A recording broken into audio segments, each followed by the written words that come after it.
So the story behind the title of my EP is a pretty short one.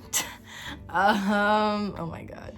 So in the beginning, I wanted to call the EP a summer story because a lot of the songs were written during the summer, were about summer experiences. I was like, it's perfect, it's super cute, it's got my name in it, I love it. And then my dad had the idea for Preface as the name of the EP, and I was like, that's kind of random. But then I was like, wait, that's like perfect and it's unique and it's cute because the preface to a book or story is the introduction. You know, it's kind of letting the readers know what they're getting themselves into, let them know the author a little bit, and it's actually always pretty personal. You know, it's literally from the author right to the reader, and it creates that relationship that's very, very important.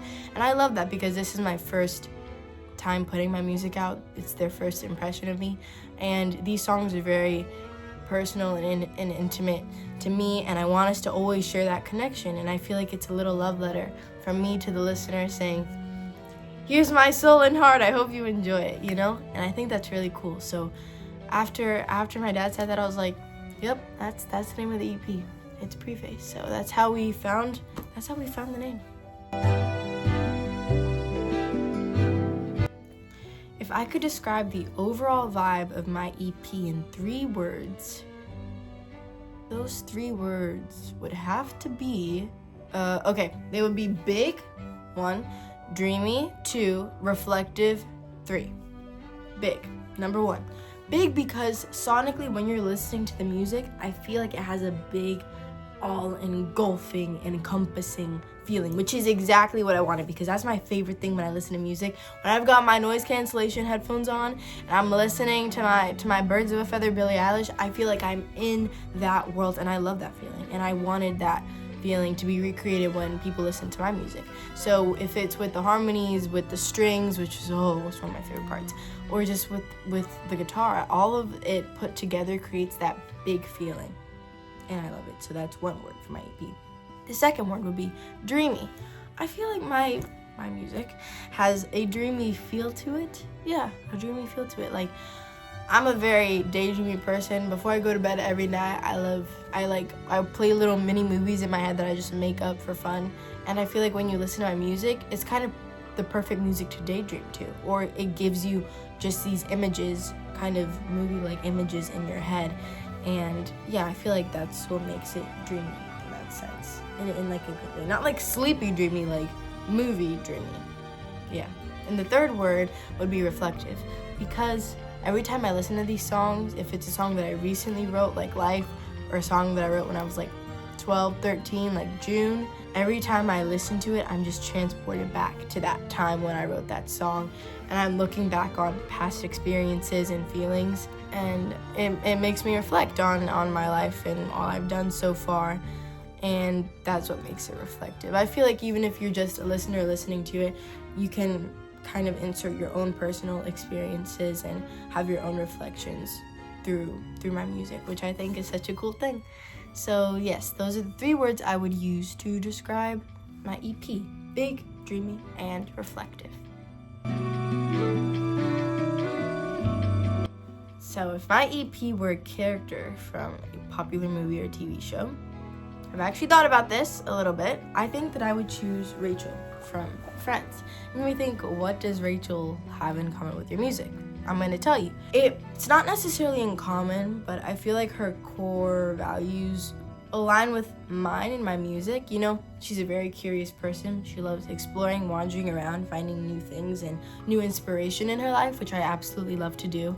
You know, she'll try new jobs, she'll go on new dates with new people, but then at the end, she's always coming back to her core, those core things. If that's Ross, her friends, you know, her apartment, the things that make her feel safe and at home.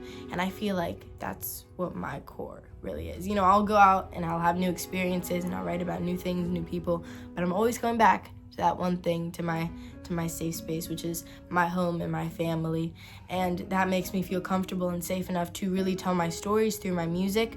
And because there's no judgment, you know, it's all love and it's all good feelings and good vibes, and I love that. And I'm very grateful that I feel comfortable enough to just express myself the way that I want to.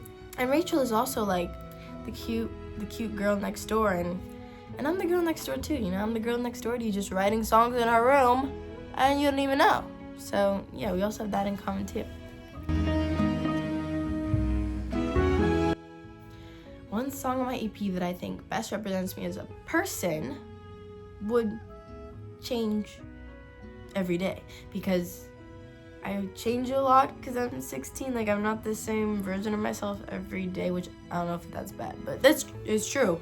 I'm not really the same every day. So today I would have to say Life, which, if I'm being honest, most days Life is like my go-to song to listen to because it's just so happy. And I woke up today in a great mood, and I wanted to go to the beach because Miami, I always want to go to the beach. And that's just an easy, fun song to listen to. And whenever I hear it, it just brings back a sense of, fun story time. Sorry, let me stop. When I wrote this song, I was actually feeling very angry and confused and sad about this person. And I wanted to write a song about it, the feelings I was feeling. So I wanted to write the song. I sat down, got my guitar, and I was like, I don't want to write a sad song. Like, I'm not feeling it. The vibes aren't there. So I decided, what if I take this and just imagine how I wish it was, you know? And what I wish it could be and how I want it to feel, you know, a little manifestation, if I may. And so I did that. And it's one of my favorite songs that I've ever written. And I'm so happy that I did that because I was in such a bad mood. I could have just laid down and taken a nap, if you know what I mean. So it really just turned out so amazing. And now every time I listen to it, I'm not taken back to these sad, bad feelings. I'm taken back to this hope and joy I started having for the future, and a great song that I love to listen to. So yeah, that's a song that I think best represents me as a person, at least for today.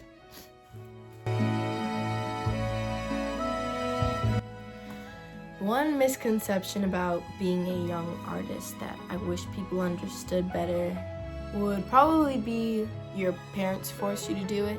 Specifically, like, if you're in the arts, you know, if you're a teen, younger child in acting, singing, dancing, and, you know, some people will assume, oh, like, yeah, but your parents made you do it, like, your parents must have, you know, they did music or something when they were younger, and I'm like, no, not actually. It's actually all me. Of course, they're very creative people and they have their creative outlets, but in me, it turned out my creative outlet is different than theirs. You know, my dad designs clothes, my mother used to be in theater as a kid, and I'm over here writing songs, and it's all me. So I feel like just not jumping to that conclusion and being too rash about it, because, you know, as a kid, we have to hold our own, and we have to take control of our artistry and, you know, say what's ours is ours, and this music, songwriting thing is completely mine, and I just want that to be known, you know? So that's one misconception I wish people didn't have as much, or that they understood better. This is a big question. My hopes in my music career and my personal life in the next few years are, I just really want to keep growing. Like, I don't want to stay stagnant or stuck. You know, I feel like I'm on a good trajectory right now. So if we're here, because I'm a visual representation girly, and we're moving forward, I just want to keep going like this. Or just like this. Or like this. Just not like this. Or this. Or this. You know, nothing like that.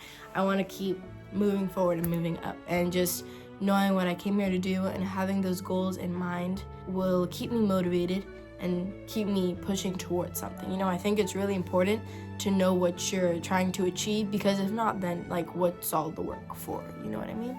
So yeah, I just want to find that balance. You know, I'm 16 right now. I've got a lot of growing and learning to do, but I feel like finding that balance between my personal life and my career, music, acting life is really important, because I love my job so much, and the work doesn't even feel like work to me. I can just work for days and not even want to stop and take a break. And before I become an adult, I think it's really important to find that balance, which is literally in 2 years. I become an adult in what? I'm 16, in 2 years I'll be 18. But I'm finishing high school in February, so technically I'll feel like I'm an adult, because I'll be no school. Anyways, we don't have to talk about it. That's what I hope to achieve in my music career and personally in the next few years, and what I think I can and will